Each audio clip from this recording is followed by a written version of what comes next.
j'ai oublié de filmer à l'intérieur de la salle. Bah ouais, mais on filmera demain. Parce que demain on y retourne. Oui, mais là en vrai, on y est. Ça, c'est la vraie entrée.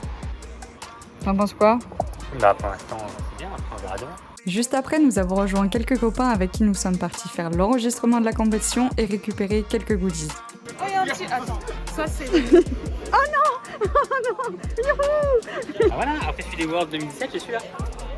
Est-ce que t'es content? Bah, montre-le!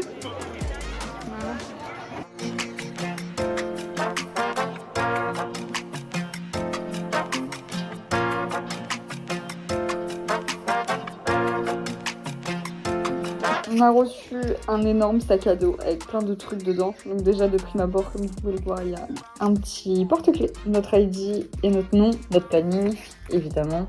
À l'intérieur, donc pour les staffs, on a nos 4 t-shirts des euros et ceci en plus de tout le monde, il me semble. Il y en a beaucoup.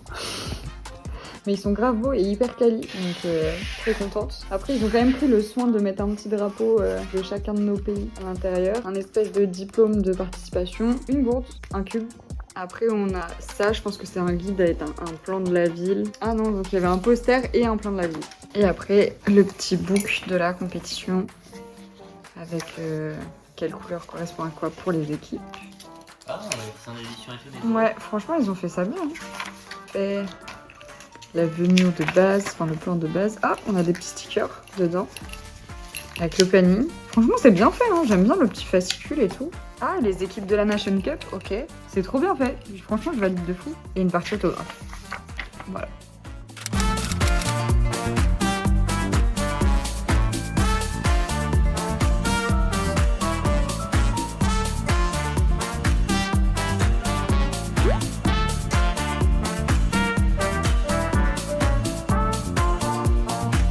On a profité de cette première journée pour aller voir les différents stands, dont le stand Rubik's, avec son nouveau Speedcube.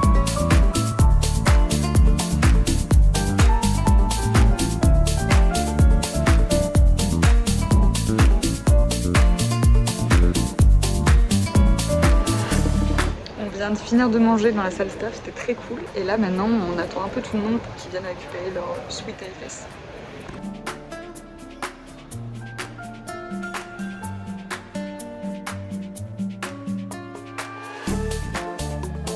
Qu'est-ce que je vais écrire dans cette carte?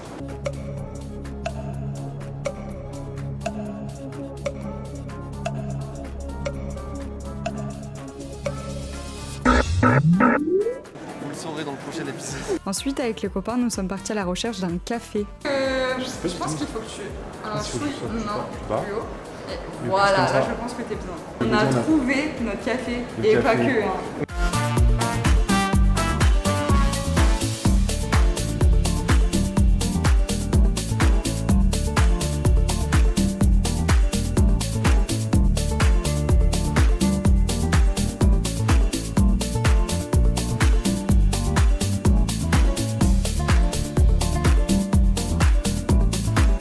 Après cette première journée, on a fini dans un restaurant au centre-ville pour finalement rentrer et se reposer quand même. On est dans l'ascenseur. Il n'y a plus d'ascenseur. Il n'y a plus d'ascenseur. En route. Jour 2. Jour 2.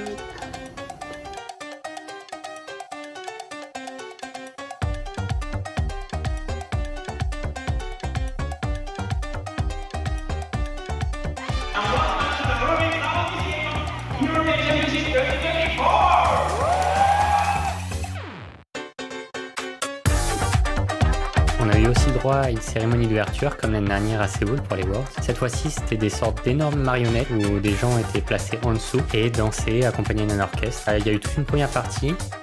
Ensuite, il y a eu la cérémonie des drapeaux avec Jules et Clara en porte-drapeau français.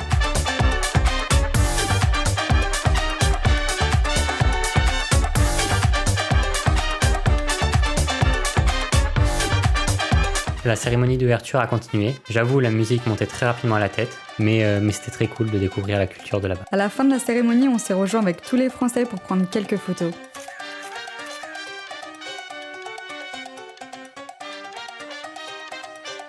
Est-ce que tu es heureux de ton action? Jour 3, j'ai une sale tête, une sale coupe.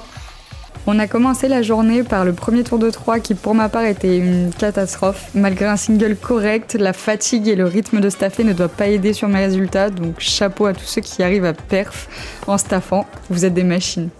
Ma moyenne de 3-3 au premier tour est vraiment catastrophique. Je fais notamment un 6+2 et en général tous mes tours de 3-3 aux euros étaient vraiment pas terribles. Ce premier tour de Square One était vraiment particulier. Je commence par 2 temps vraiment pas bons à 12, dont il me semble 1 avec parité. Et je finis avec un 8.4, 7.6 et 6.1. 6.1 qui est PB. Ça faisait depuis 2019 que j'avais pas battu mon PB, donc ça j'étais content.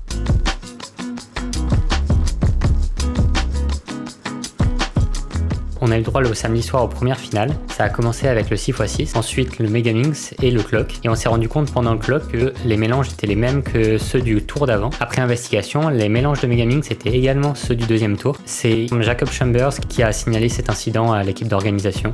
On a alors dû recommencer le Clock. Heureusement, on était qu'au mélange 1 et refaire le tour de Megaminx. Puis enfin le 7-7.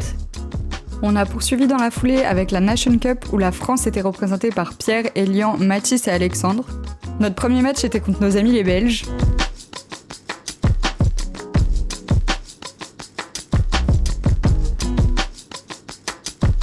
Les temps du premier relais français étaient pas fantastiques, mais ça passe quand même.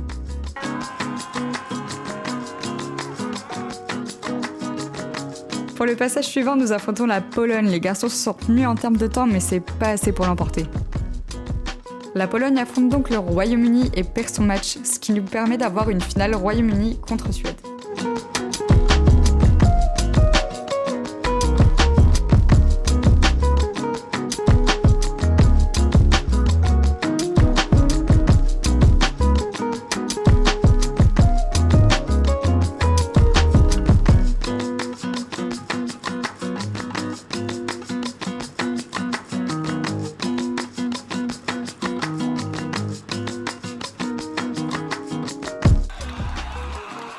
Ni l'Angleterre ni la Suède ne partaient favoris au début, donc c'était cool d'avoir une finale d'outsider.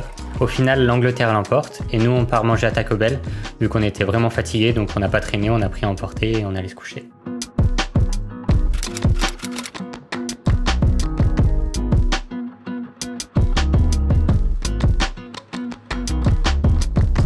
Le dimanche se déroulait une grande partie des finales où quelques Français étaient présents. On a commencé par la finale de Blind avec Charles.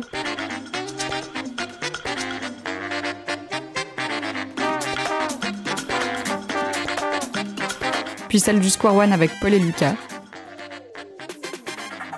Alors pour la finale de Square One, j'étais déjà très content d'être là, sachant que j'ai terminé 20e sur 20e, et j'ai réussi à faire une finale très correcte avec 8.6 AVG, ce qui est à peu près en gros mon niveau. Et Paul fait aussi sum 9 AVG, donc c'était cool, on a 2 Français qui ont perf correctement en finale. Moi je finis du coup 9e global et 8e européen, donc très satisfait de cette finale.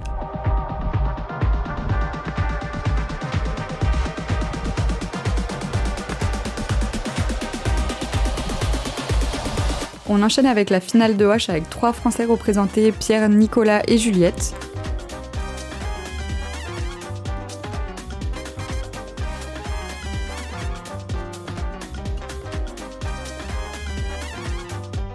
Directement derrière la finale de 5 avec Abdelak et Alexandre. En finale de Scube, on avait un Français, Anthony, qui a malheureusement pas trop performé. Et en finale de Pira, on avait 2 Français, Jules et Diego. Il y avait, je pense, plus d'espoir sur Diego, qui a au final fini 4e à égalité avec le 3e. Ça s'est donc joué au single, mais malheureusement, il était à 1 centième derrière le 3e. Donc un peu triste pour la France, qui loupe un podium à une égalité à 1 centième près. Enfin, la finale de 3-3. Alors il y a eu un niveau très constant tout au long de la finale, on savait vraiment pas qui allait gagner. D'ailleurs, aucun Français dans cette finale malheureusement. Et Simon gagne avec 5.9 AVG, Timofey juste derrière 5.9 AVG aussi, et Alexei qui prend la 3e place. La 3e place était plutôt ouverte, les 2 premières un peu moins. Un résultat plutôt classique. Et petite stat rigolote ou pas, c'est la première fois qu'aucun Français termine sur un podium depuis la création des championnats d'Europe en 2004.